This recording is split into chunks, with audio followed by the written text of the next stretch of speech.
our beautiful guest. And come on, kindly introduce yourself first. Hello everyone! I am Angeline Bobis. And I am Hannah Chescovelus. And we are from the Bachelor of Arts in Communication. Wow, I love the energy! Talagang halatang halata na handa na rin kayong makipagchikahan sa akin for a while, di ba?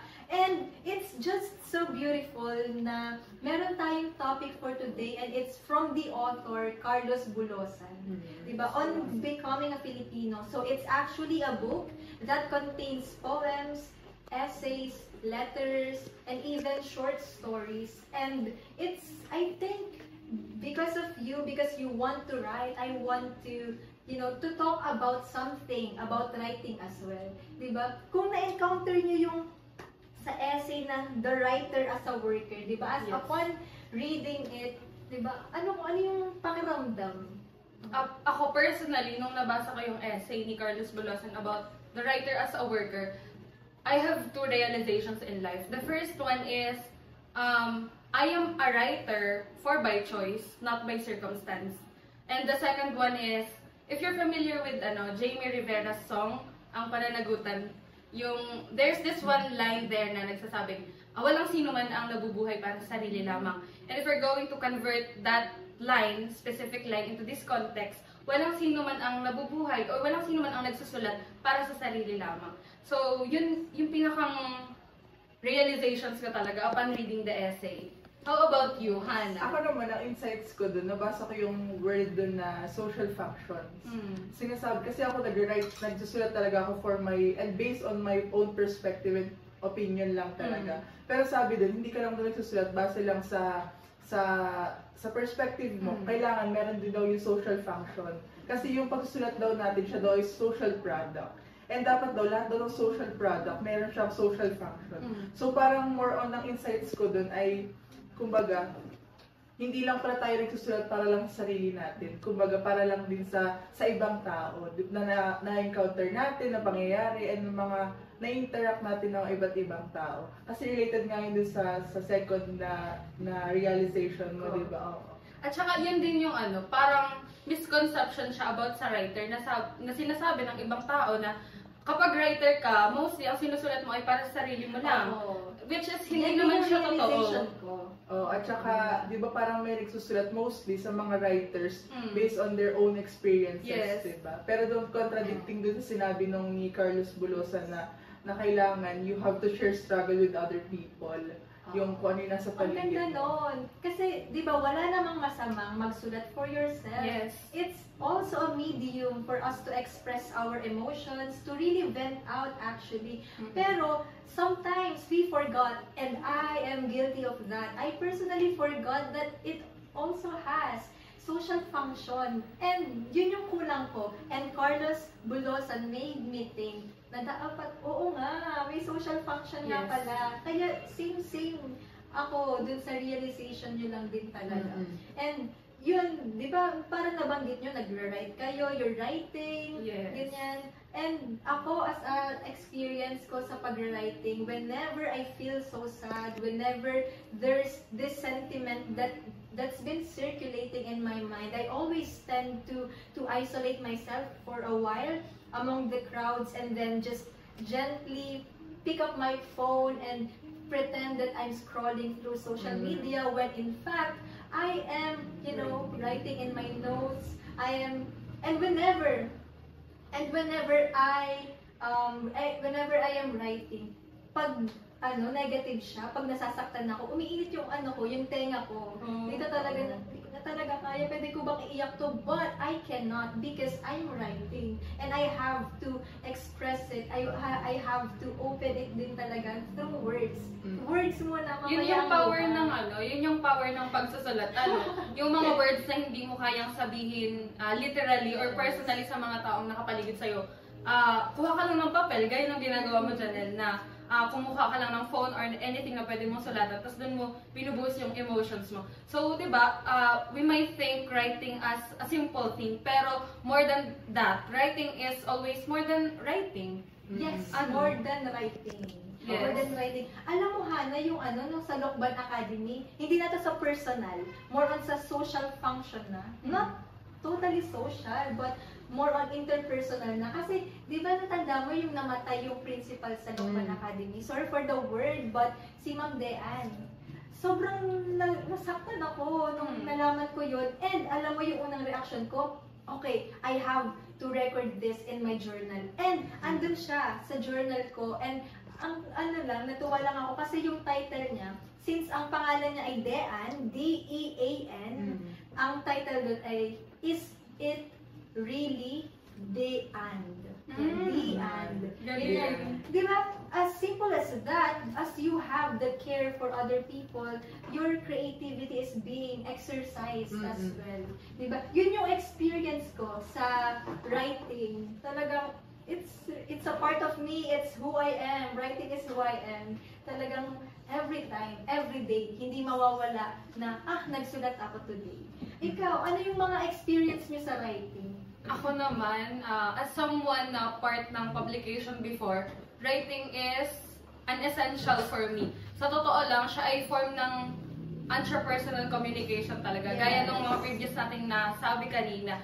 On the other side, as someone na part nga ng campus journalism, napakalaking part ng writing. Kasi without writing, I think there would be no campus journalism. Yes. Kasi that's the backbone of campus journalism, at least for me. So it varies naman in different people. Pero sa akin, writing talaga ang pinakang foundation ng journalism. May it be inside or outside school. So, in terms of writing or in writing itself, masasabi ko na big part din siya ng buhay ko. Yes. Talaga, hindi talaga siya mawawala. Hindi talaga siya As mawawala. for us. And feeling ko Yes. sa'yo din, Oo, Ana. syempre kasi personally, susulat talaga ako. May personal journal din talaga ako. Actually, meron nga akong notebook Same.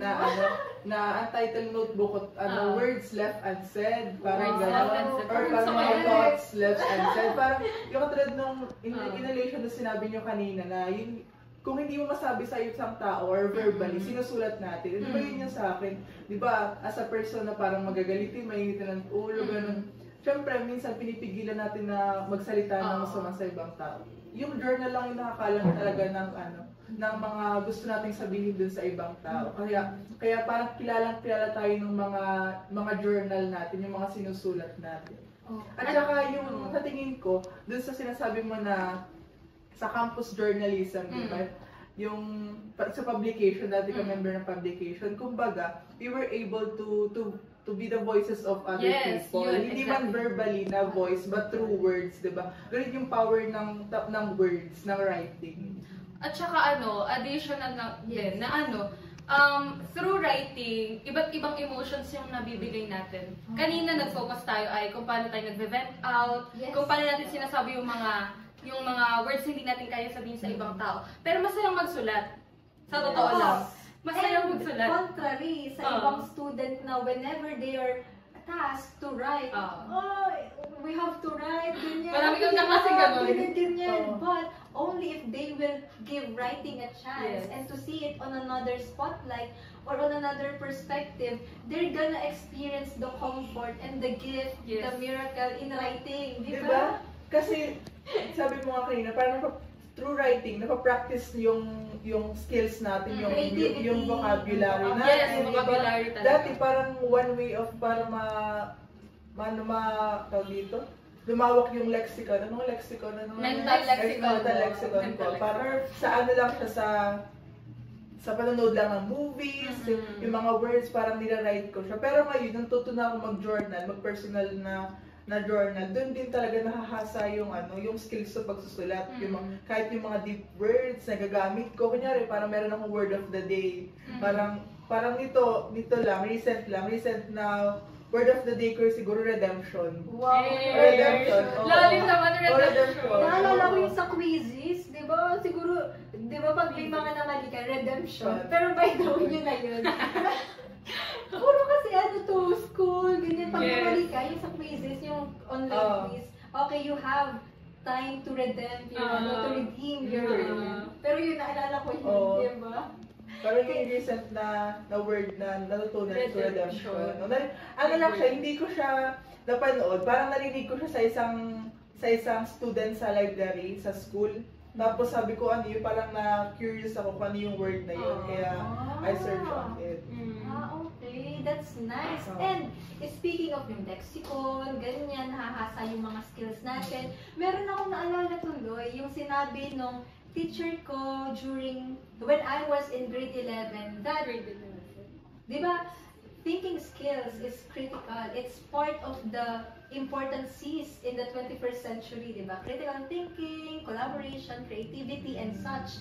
And speaking of critical thinking, ang ganda ng sinabi niya kasi sabi niya, the moment or the reflection of the quality of your critical thinking skills can be through the way you construct your word. Kasi magulong writing, magulong isip.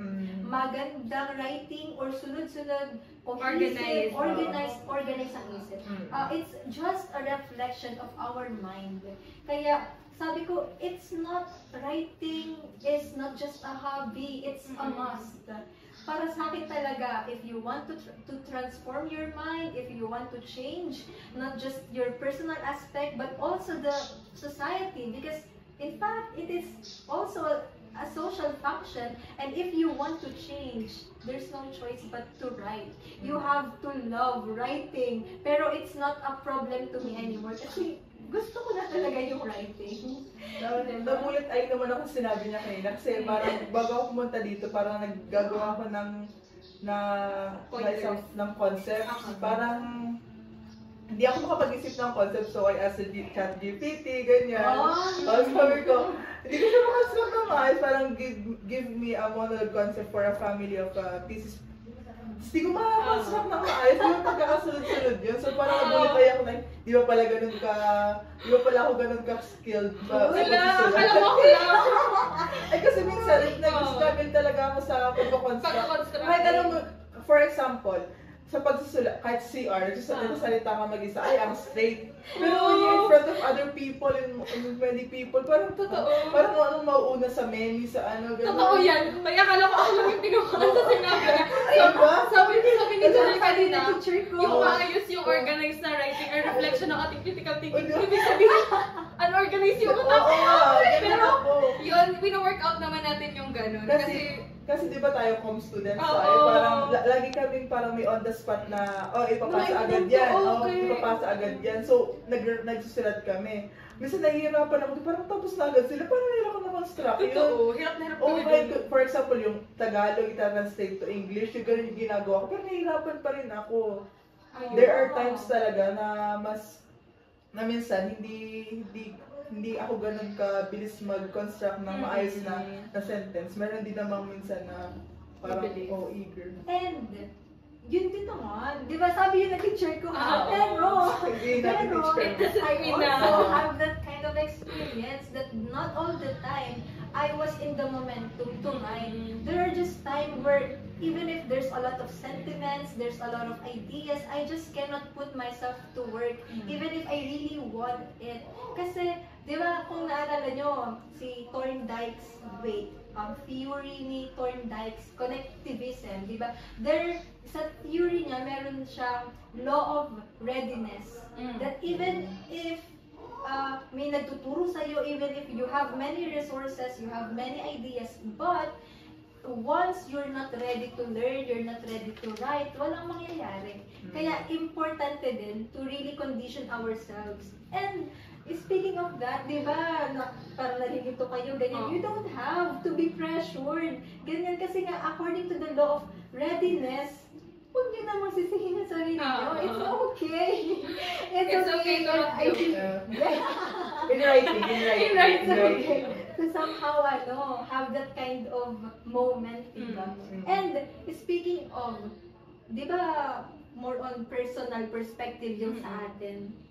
And paano na-alter nung essay, yung perspective natin sa writing?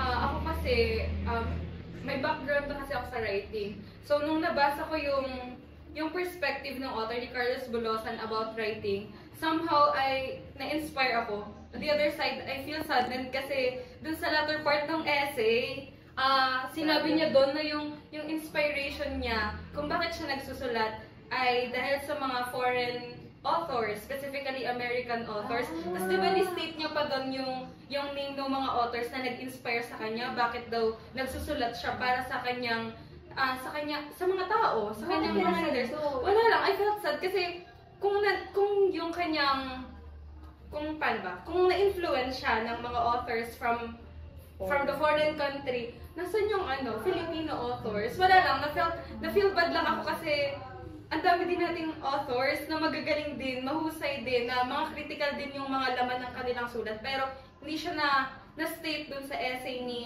Carlos Bulosan, knowing na Filipino din siya. Pero yun, still, yun naman ay perspective niya. So, ito naman ay perspective ko din.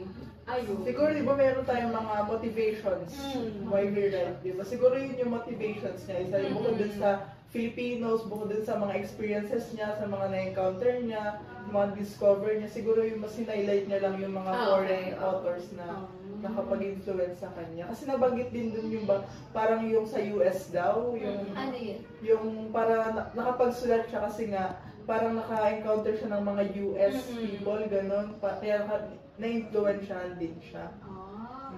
Maybe, yeah, you have a point kasi si Carlos Bulosan, di ba, nasa ano din siya, dun sa essay niya, dun sa mga story niya, parang sinabi niya na nagpunta siyang US. Oo nga, yun And I context. feel like it can be a factor as to why all of, or most of his motivations to write is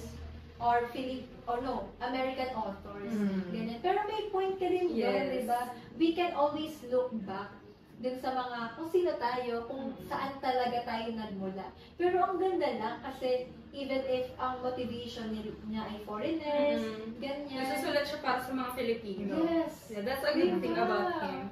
Totoo, nagsusulat siya para sa mga Filipino and we are already being influenced by him, by someone whom we don't even know in the first place, hindi natin nakita, di ba? Yes. Pero na-change yung perspective natin.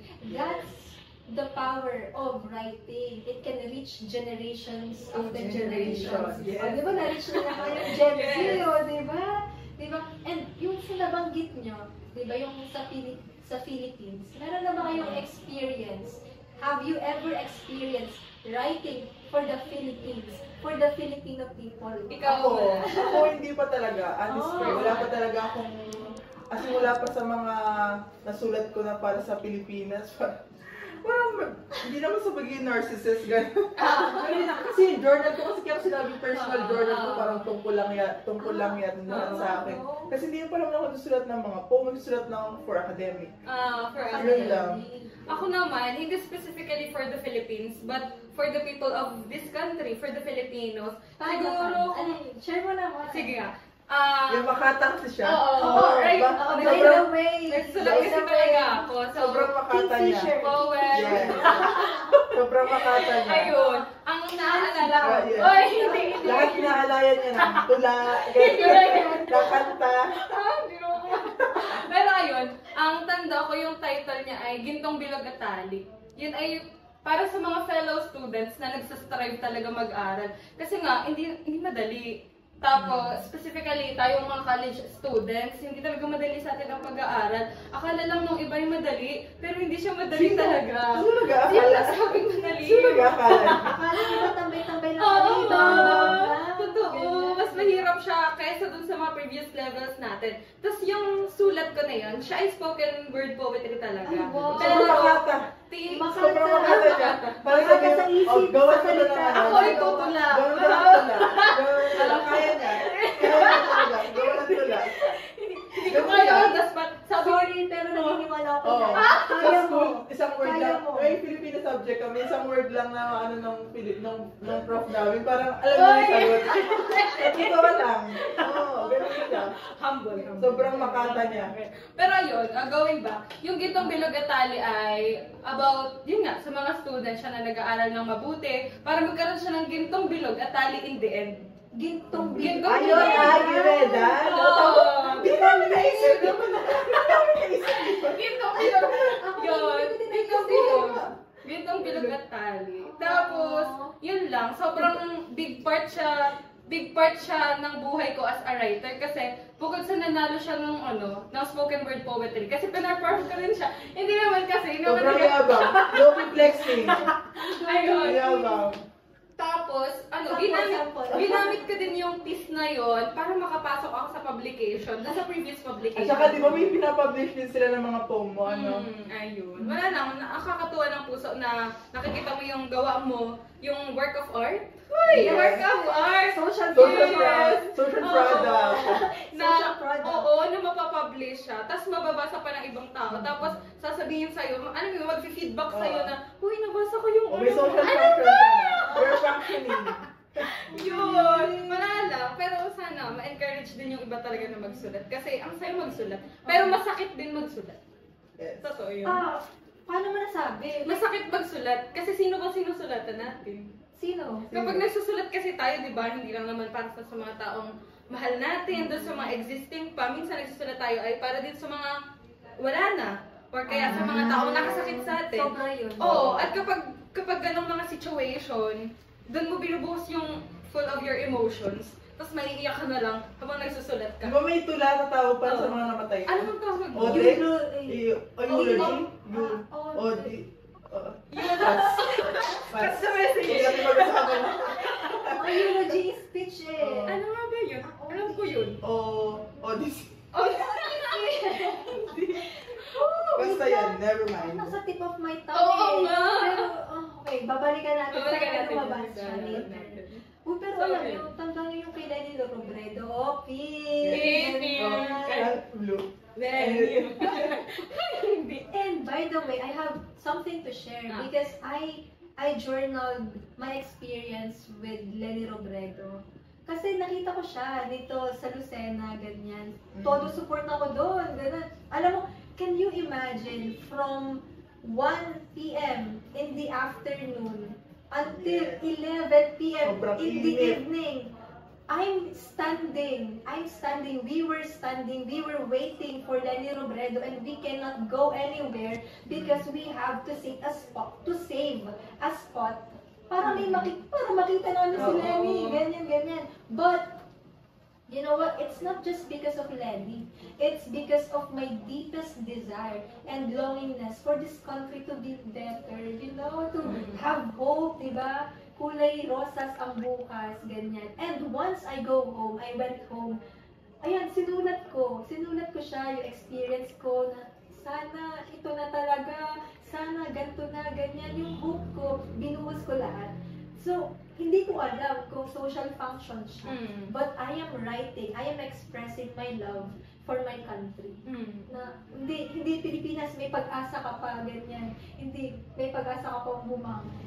Ang sakit. Alam nyo ba na greatest heartbreak ko, yung, although it's the past na, but greatest heartbreak ko yung hindi nanalo siya. Masikip sa dibdib. Lahat naman siguro ng supporter ni Lenny.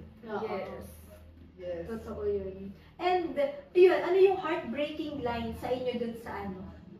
Heartbreaking. Sa akin naman, I think hindi siya heartbreaking. Sa akin yung...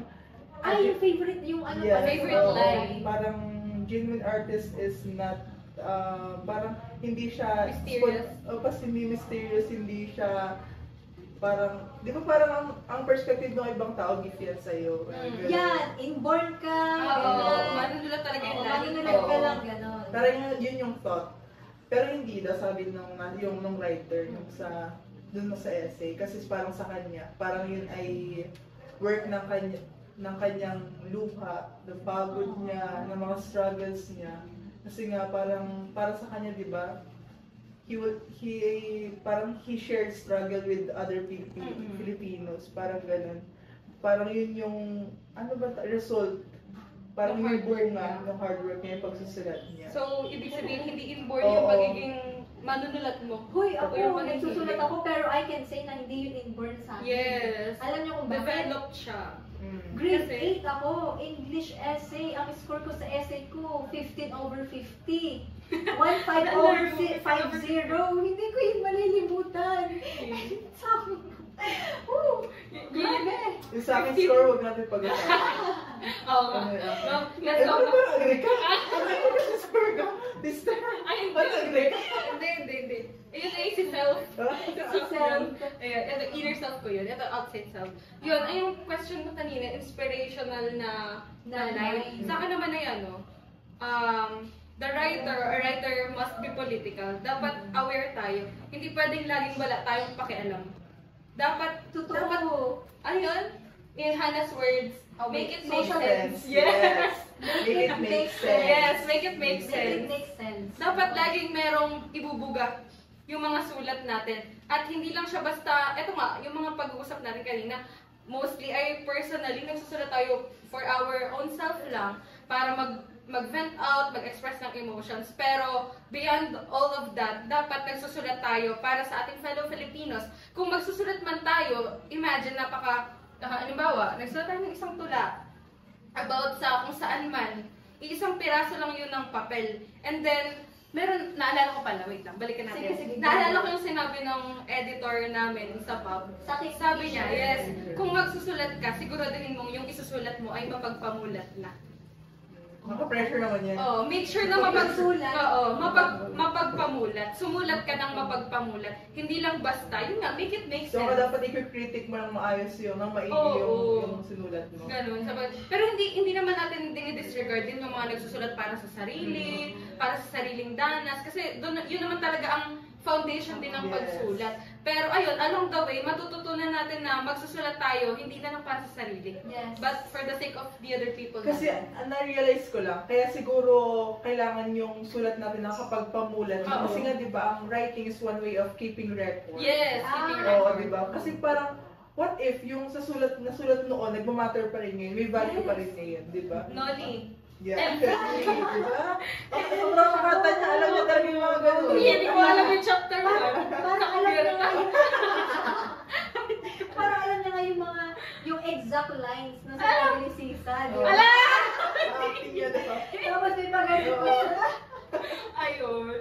Pero masaya magsulat. Overall.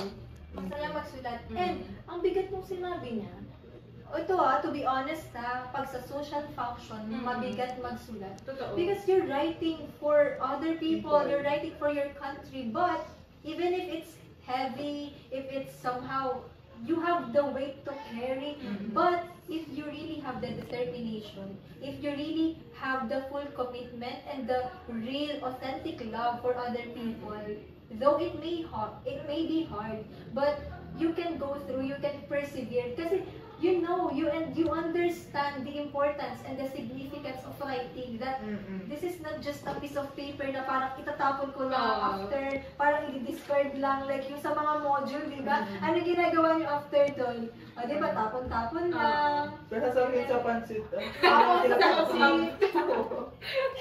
Ala, bakit may mga sulat doon sa pansit na yata? Yung exam, yung nakita yung smart. Oo. Ayun. But, hindi grabe talaga yung power na magagawa talaga na. Pagsusulat. Di ba nga sabi nga, writing is the right thing to do. Writing is the right thing to do. O, di ba? O, ngayon na ba, dami kong natutunan sa inyo. Ako rin. Pero, Hindi ko Okay, go. Information overload. Information overload. Hindi ko Pero kami tinatawag na information overload. Knowledge management na. Yes, information overload. God. Ang isang tao daw kumbaga may limit lang daw, bounded rationally. Yes! Yung knowledge na kayang ipasok Oo. sa utak. Ibig sabihin kapag hindi na kayang mag-function ang utak mo, Tulog ka pinasok mo na. Yes. So, ano? Tulog. ka na. Pahinga ka muna. Ay, Kasi hindi perfect. pwede sa college. Ganun ako. Hindi pwede sa college. Ilan subject mo? Ilan units mo? Uy, pero, by the way, ganun ako. Oo. Like, kahit mag-spend ako dyan na hindi ako natutulog, hindi quality yung gawa. Yes. Totoo. Like, kailangan ko ng tulog. Never talaga i-compromise ang tulog. Yes. Oh, promise, kaya matulog na tayo. Yes. Ano, kinaingitan ko na lang talaga ngayong season ko na to. Ang mga tao may 8 hours na tulog talaga. Ay, na kasi 2 hours Oo, na. ay, parang wala nga. Hindi ko tawag lang. Tapos ng McDo, kung ano-ano. Power Very nap good na kasi lang. to eh. Kung ano-ano na. Pakasipag. Ayun ang sasabihin nyo. If ever may manunood sa atin na Filipino, Okay. mga viewers, ano sasabihin? Sige, unahan ko na. If you haven't tried writing yet, you must try it, guys. If hindi inyo alam kung saan kayo mag-uumpisa, magmasid sa paligid, magsulat ng patungkol sa kawalan ng motibasyon, sa mga sariling danas, gaya ng mga sinabi natin kanina. Try nyo talagang magsulat kasi worth it siya. Yes, worth it. Ikaw naman, Yung Hannah. choice of words talaga yung sa Tagalog, talaga talaga. Danas. Parang bilib na bilib si Jose Erickson sa'yo. Yes! Ano? Naging proud na rin sa akin. Mababay siya. Agad-agad. Ano sa akin naman, parang 'di ba, sinasabi lang nung writer sa atin na hindi lang labor na physical sense, kumbaga yung intellectual and artistic work of writing talaga is binavalue din dapat natin. Kung reminder to sa atin. And I think lang na parang ang mga writer, ito lang yung gusto kong sabihin or quote lang na yung insights ko lang, yung pinaka-conclusion ko is writers not just a creator of words, but a worker who shapes the world through the power of language. Yay! Love May Maria ko yun. Okay, ready na. Ready na tayo magsulat. So, dito nagtatapos ang aming episode. Thank you. Bye. Do right, do right. Writing.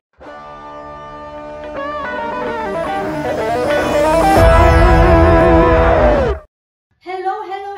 Welcome to another episode of Literary Talk! And look who we have here, di ba? Very pretty, very demure guest. Okay, pakilala niyo na kayong mga sarili niyo. Hi everyone, I am Begler Acobera. Ako naman si RG Pirano mula sa College of Teacher Education. BSED Filipino. Yes, hindi ko mga katropa ko sila sa college. We are in the same college, you know. And speaking of Filipino, di ba? Carlos Bulosan, yung pag-uusapan natin ngayon, yung work niya, which is yung On Becoming a Filipino. He's also a Filipino writer, a Phil-Am writer, di ba? And yung mga short stories niya, di ba? It really evokes a lot of emotions. Particularly yung topic na, or yung title na, Life and Death of a Filipino in America. Diba? It's life and death. May life, but somehow it's not good, diba? Ano yung naramdaman niyo, or yung reaction niyo upon reading that? Yan, unahan ko na para sa akin talaga masakit tapos nakakaiyak. Yung, di ba, yung parang mararamdaman mo na kapag ikaw yung ilalagay mo mismo doon na ikaw yung author, yung ikaw yung nagsulat ng short story niya, masasaktan ka talaga, hindi mo alam kung paano mo siya isusulat, paano mo pa siya pagsusundin-sundin. Kasi nga, parang ang hirap makakita mismo na may namatay, di ba? Sino ba naman gugustuhin na makakita ng may mamatay? Or, di ba, kung malapit sa puso natin, ang sakit-sakit, lalo na yung mga pinakita niya, yung mga experience niya talaga dyan, masakit talaga na nakakalungkot. Totoo, very masakit, very detailed din niyang sinabi. At saka ang painful lang din para sa part niya kasi syempre na-witness niya. Sa ang dami, hindi lang naman isa yung na-witness niyang Which is ang the dami. worst, Mm. diba? Tapos ay magkakaiba kasi ng level, halimbawa dun nga sa nanay niya. So parang tapos dun sa pinakang last na namatay, torture. So parang iba't ibang level ng pain. Tapos ang hirap din naman syempre ma-overcome lahat yun. So parang ang ano lang, yung grabe yung courage bilang isang writer para like isatitik yung mga bawat detalye ng pagkamatay and then kung ano yung nararamdaman mo para dun sa mga events na nangyari sa buhay mo. Yes, and I feel like, sabi mo, di ba, ang hirap, yun, i-detalye. Yes. Kasi, masakit yun, it's painful. And I believe that whenever we're writing some painful stories, somehow we get carried away. Na parang hindi natin kaya i-express totally because our pain, our grief is being a hindrance or a barricade in totally expressing. Pero ang galing ni Carlos Bulosan kasi na-express na lahat. Nagsulat niyo pa yun. At tapos yan, nakaka-connect siya dun sa mga readers. Yeah, totoo. Kasi kung iisipin mo, yung una pa lang niyang sinulat, yung unang experience pa lang niya makakita dun sa nanay at dun sa anak. Di ba parang ang sakit na nun, parang ayaw ko na nang sundan ulit ng isa pang ganun ulit na case. Di ba parang ang hirap na niyang sundan. Kakala mo namatay yung nanay. Tapos sa susunod, okay, it's not about death anymore. Pero death pala siya lahat. All through. Lahat pala. Parang narration ng mga, sino yung mga namatay, ano yung nangyari sa kanila. Kaya ang sakit din talaga. Ang sakit din. And you know what? Alam ko naman death is inevitable, it's our reality. But hindi maiiwasan, pero pwede ba, ganyan, pwede ba? Oo. Kasi, for me, death is the reality that I don't want to accept. Imagine, because I don't know, I'm always close to other people, especially with my family, ganyan. And alam niyo ba, weird thing sa akin na even whenever I'm in a happy situation, let's say celebration, Christmas celebration, and we are supposed to be happy because we're together, and I'm talking about my family. But out of the blue, and suddenly I will feel sad. Di ba ang weird? Naranasan ko din yan. Di ba? Na parang, ang hirap, parang hindi naman dapat ako maging malungkot. Pero kasi ang saya-saya, ang ganda ng atmosphere, ang gaan, and then parang, kasalanan ba na bigla-bigla akong malulungkot kasi may isip ko na ito na ba yung last, or parang may kapalit ba itong happiness na nararamdaman ko ngayong oras na to. Parang ganun ba? Yung lalo na sinasabi nila na bawat sayo may kapalit na lungkot. Parang ang hirap isipin nun na ano yung kapalit nitong saya na to, di ba? Hindi natin alam kung ano yung mangyayari. And another word sa akin, alam mo kung bakit ako nalulungkot? Kasi may sudden thought sa akin na okay, hindi ko palagi or habang buhay makakasama yung pamilya ko. And kasama ko sila ngayon, pero iniisip ko in the future na, so malulungkot na ako. Ganun nga. Mapapasabi ka na ng Lord hanggang kailan, di ba? Parang hindi ko alam kung ano yung mangyayari bukas, ano yung mangyayari ngayon, kasi hindi naman natin hawak yung ano natin. Tapos minsan, nai-imagine ko ba, ano ba yung mararamdaman kapag bigla ko na lang nabalitaan na ganito na may mamamatay. Parang Galing ka! Oo, totoo. Mini anxiety yan sa akin. Yes. Totoo. And yung mga sa death, di ba, dahil dun sa story, there's a lot of people who experience death. Di ba, sina Marco, yung nanay, yung Crispin, si Leroy. But, sa tingin nyo, ano yung pinakang painful death? Kaninong death yung pinakang painful or yung nasaktan talaga kayo, na carried away kayo? So parang upon reading dun sa sa essay, lahat naman sila masakit. May iba't ibang level ng sakit yung bawat death nung kanyang mga kanyang mama, dun sa kanyang mga nakasalumuha. Pero para sa akin kasi dun sa pinakahuli kay Leroy, kasi physical kasi yung kanya, parang kung ilalagay ko yung sarili ko sa kanya, and then mararanasan ko kung paano ako i-beat, kung paano saktan, sobrang sakit. And then wala naman akong magagawa kasi nga ang dami naman nila, tapos ako iisa lang, and then ako sasaksakin, tapos ay kukunin yung mga parts sa katawan ko. And then sobrang, parang kung iisipin ko pa nakakangilo siya, pero ayun nga, ang sakit. Lalo na sa part, pag ikaw yung nakakaranas nung ganong pangyayari. Lalo na kapag ikaw yung nakakita. Yes, at saka kung ikaw yung makakakita nun, parang hindi mo alam kung kailan ba maalis dun sa isipan mo yung mismong pangyayari. Parang never na nga siya malilimutan. Yun na nga, parang kahit ang tagal na nangyari. bigla-bigla lang sasagi sa Oo, isip di ba yung mo. makakita pa lang tayo na may na-accident yung sasakyan, parang nanginginig ka na talaga. Ay, ano Yun, ba yun, di yun. ba? Ikaw Ano ba yung mismo. galing nakakita ka mismo kung paano pinatay, kung paano inalsa ng mata. Parang hindi ko na kaya yun. Yung patay na pusa sa daan, di ba nakakangilo na yun? Mm-mm. Yung patay na daga, patay na pusa. How much more pa if it's a human being? Yes. Diba? Ano yung ano sa'yo? Sa akin naman, pinakang masakit yung namatay yung nanay, di ba? Tsaka yung pinanganak niya yung kapatid niya, yung pinakang bata, tapos namatay yung nanay na pwede naman na wala na lang mawala sa kanilang dalawa. Pwede naman sila na lang dalawa yung mabuhay kasi nung nabuhay yung bata, sabi nung kapatid niya, yung lalaki, na ano, sabi, parang hindi ko na siya kayang tanggapin bilang isang kapatid ko. Parang nakikita ko na siya na yun, siya yung may kasalanan kung bakit nawala yung nanay ko. Yun, di ba habang lumalaki ka, ganun yung tingin mo sa kapatid mo, na parang siya yung parang sisisihin mo kung bakit nawala yung nanay mo. Parang ang sakit nun sa part na kapatid ka niya. Halimbawa ako yung kapatid na nabuhay dahil namatay yung nanay ko sa pagkaanak sa akin. Parang ang sakit, di ba? Ang sakit na ako yung sinisisi ko. Tapos wala ka namang kasalanan, hindi mo rin naman wala akong ginusto alam. mabuhay. Wala naman akong alam kung ano yung nangyari kasi baby pa. wala kang ano sa mundo. Yes, wala pa. Ikaw lang naman yung niluwal, pero wala kang ginawang masama, pero ikaw yung sinisisi kung bakit nawala yung nanay mo. Parang ang sakit mo.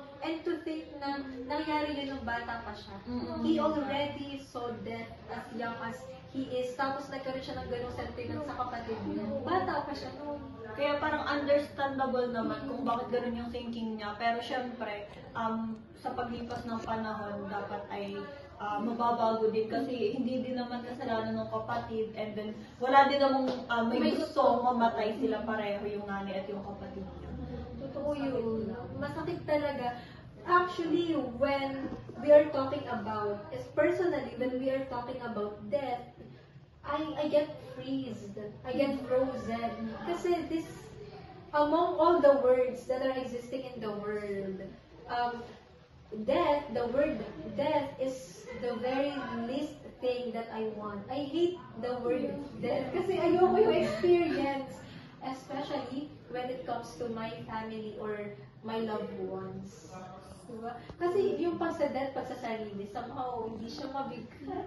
Hindi siya mabigat kapag iisipin ko death in accordance with myself. But when we go to our family, parang hindi siya katanggap-tanggap. Siyempre, mahal mo sila, tapos parang hindi ka naman sanay na wala sila sa Panginoon. So may isip mo, kung mamamatay sila, ano nararamdaman ka, magiging buhay namin. Kaya sobrang sakit lang bagay yung mga ganitong usapan. Lalo na bagay ikaw mismo sa sarili mo, naka-experience na rin, di ba? Na-witness mo na rin yung kung paano mawala ng mahal sa buhay. Yes. Hindi mo talaga lubos maiisip na, di ba? Sila na yung nakasanayan nating kasama simula pagkabata na paano na sila paano na ako kapag wala sila? Yung ano na yung mangyayari sa buhay ko kapag wala sila? Eh, sila na yung nakasanayan ko kasama simula pagkabata. Parang ang hirap isipin na mawawala sila at hindi talaga natin alam yung mangyayari sa mga susunod ko. Ang Hindi sakit alam kung paano magre-react. Oo. And yung dun sa story, ang daming mga issues.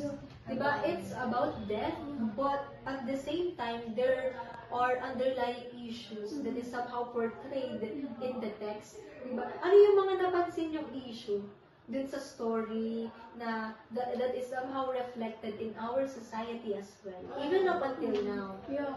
Sa unang-una pansin doon yung kahirapan. Yeah, poverty. Diba? Ang daming ano doon, case na kahirapan kung bakit sila namatay. Unang-una nga yun kay Marco, diba, namatay, nakagawa yung ibang tao ng masama sa kanya, pinatay siya dahil sa kahirapan na nawala yung pera niya. Tapos yung sumunod naman is yung kumakain na sila ng papel na nilalagyan lang ng tubig na bakit pa kailangan maghirap? Ba't kailangan pa natin maranasan yung hirap kung pwede naman natin gawa ng paraan yung diba? Pwede tayong mag-speak up, pwede tayong magsalita doon sa mga karanasan natin tungkol doon sa kahirapan na yun. Dahil napansin ko doon sa story na yun, sa short story na yun, karamihan talaga sa kahirapan, namatay sila sa kahirapan. Diba katulad na lang doon sa Kalabaw, hindi naman natin masasabi na mayaman sila kasi nga may kalabaw, ibig sabihin, naglilinang sila. Diba farmer, hindi ibig sabihin sa hirap. Diba kahit maulan na, nagtatrabaho ka talaga sila hanggang sa sobrang galit or inis na rin ng tatay, napatay yung kalabaw, diba? Yung pagod, yung gano'n na kahit umuulan, ikaw, isipin mo na habang umuulan, nag-aararo ka sa linang. Diba ang hirap na hindi mo pala kayang yung mga pangangailangan mo, hindi mo kayang makuha ng meron akong pera, bibili ako ng gano'n, diba?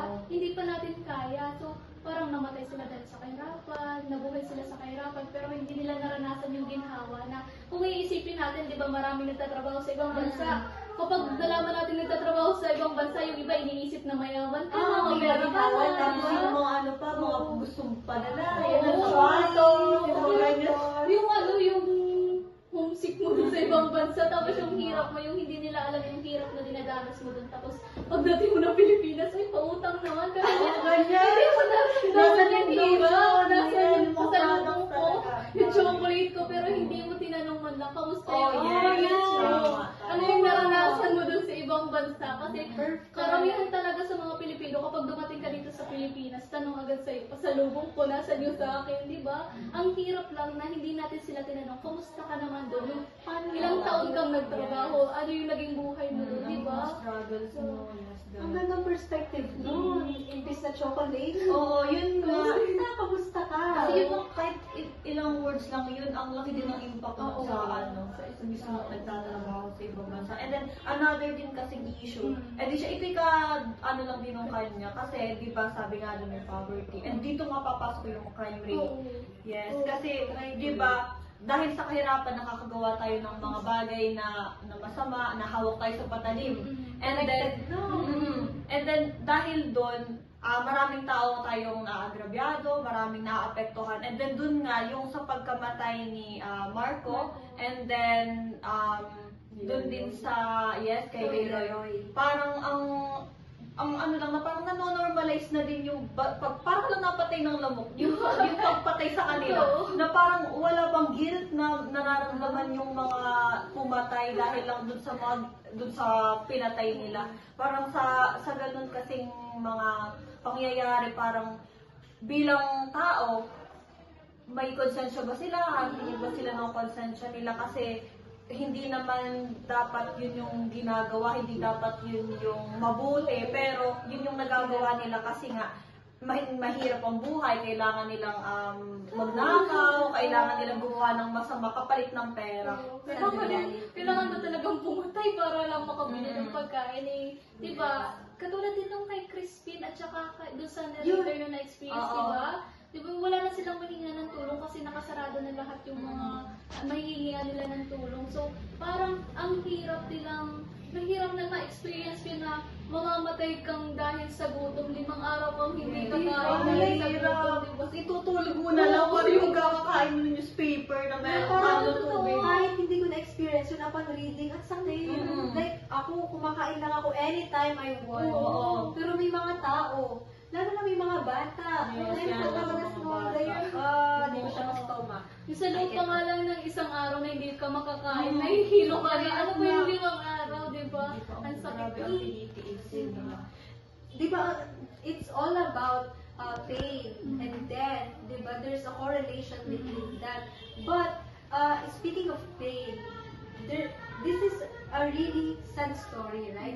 But, kung tatanungin ko kayo, ano yung pinakang impactful or heartbreaking lines na talagang, ang sakit talaga no, hindi ko siya malilimutan or what? What is the most heartbreaking line in the story for you? So, siguro dun sa kaunahan pa lang na catch na agad yung attention ko nung sabi niya dun sa, nung namatay yung nanay niya, na I could not understand why she had to die and I could not understand why my brother had to live. Parang ganun. Kasi nga, syempre, bilang isang bata, tapos sa murang edad, makaka-experience ka na ng death sa family. So, ano ba yung dapat kong maramdaman? Paano ba dapat ako mag-cope up? So yun, napapatanong na lang siya na bakit ba kailangan mamatay ni mama? Bakit kailangan yung kapatid ko yung mabuhay? Ganun. Kasi wala pa siyang masyadong alam sa mundo, hindi pa naman doon yung like grasp and understanding niya dun sa world. And so parang doon, ang hirap lang na tayo nga sa ganitong edad, mahirap nang maka-overcome ng that. Paano pa kaya dun sa bata? 10 years old. Oo, innocent pa lang sila. Tapos, hindi naman dapat nila agad nararanasan yung mga ganung bagay kasi sa mga bata, laro-laro, it's all rainbows and butterflies, parang ganun ba. Pero dahil nga yun yung isa sa mga event na kailangan niyang harapin, ang sakit lang na kailangan niya pang tanungin yung sarili niya kung bakit nga ganun, may kailangan mabuhay, may kailangan mamatay. Sa akin yun talaga yung tumama din sa ano ko kasi hindi ko lubos maisip gawa ng yung kaibigan ko ng high school, ganyan yung karanasan niya. As in, siya mismo, nararanasan niya yun na namatayan siya nung magulang ng mama niya nang dahil sa kanya. So parang siya yung sisi-sisi. So tinanong ko siya, ano yung nararamdaman mo? Sabi niya, ang sakit lang maranasan na gano'n na ako yung dahilan kung bakit nawala yung mama ko. So yun din talaga yung pinakang tumama sa akin kanina. Nung habang pinabasa ko talaga siya, 2 ulit ko siya binasa. Kasi hindi, di ba? Sad story siya. Pero nandun yung interest ko na basahin siya ng paulit-ulit kasi parang inaano ko lang. Oo, yun yung nararanasan natin dito na parang ang hirap paniwalaan na nangyayari talaga siya dito sa atin. And yun talaga yung mapapatanong ka, 10 years old ka mapapatanong ka na bakit wala agad yung nanay ko, ba't yung kapatid ko pa ang kailangan mabuhay kung pwede naman silang dalawa na lang katulad ng sila Yes, ko kanina, sila di ba? dalawa. Ba't kailangan pang may mawala? Di ba? Ang hirap lang isipin na may mawawala sa mga mahal natin sa buhay. Ayaw natin, pero hindi naman may iwasan. Yan yung And sad may reality. mga Filipino, parang possible na nanonood tayo na may mga fear din sa death, di ba? Pero anong masasabi mo sa mga, anong masasabi niyo or message sa kanila? Short message. Yan sa akin. Gusto ko lang sabihin na, di ba nga, hindi kabawasan sa atin na iparamdam natin sa pamilya natin na mahal natin sila. Hindi kabawasan sa atin na magsabi ng I love you, na iparamdam sa kanila kung gaano nga ba sila kahalaga sa buhay natin. Kasi habang nabubuhay sila, kailangan natin i-celebrate yun. Kasi hindi nga natin malalaman kung ano yung mangyayari ngayon, ano yung mangyayari mamaya, or ano yung mangyayari bukas. So, hanggat buhay tayo at kasama natin yung mga mahal natin sa buhay, iparamdam natin sa kanila kung gaano sila kahalaga at kung gaano nga ba natin sila kamahal. Hindi mahirap mag I love you. Yes, ganyan. So, yun din yung natutunan ko kasi nga, personally, ako kasi ay noon, hindi ako ganun ka-showy and expressive. Yes. Pero ngayon, dahil nga, naka-experience na rin ng death. So, ang masasabi ko lang sa mga Filipino viewers na natin ay i-cherish yung moments na kasama natin yung ating mga mahal sa buhay, paramdam natin na mahal natin sila. And then, dun sa mga mayroong kapamilya na nagtatrabaho abroad, sana naman ay kumustahin natin sila. Wag lang yung maging reminder sa atin na kumusta na kaya ang ating mga mahal sa buhay na nagtatrabaho sa ibang bansa. Kasi hindi naman ganun kadali yung nararanasan nila yung parang sakripisyo na kanilang ibinubuhos para lang makapag-provide sa family. So, dapat ay atin din pahalagahan and then hindi natin sila kalimutan kahit pa sila'y nasa malayo, hindi natin sila nakikita sa araw-araw. Huwag puro sapatos. Yes, Kailangan sila Oo. kumustahin. Okay. And I hope na talagang enjoy na enjoy. Yes, Very yes. meaningful conversation that we have, di ba? At hanggang sa susunod muli. Okay, thank you. So this is the Literary Talk and I hope you enjoy, guys. Bye! Thank you.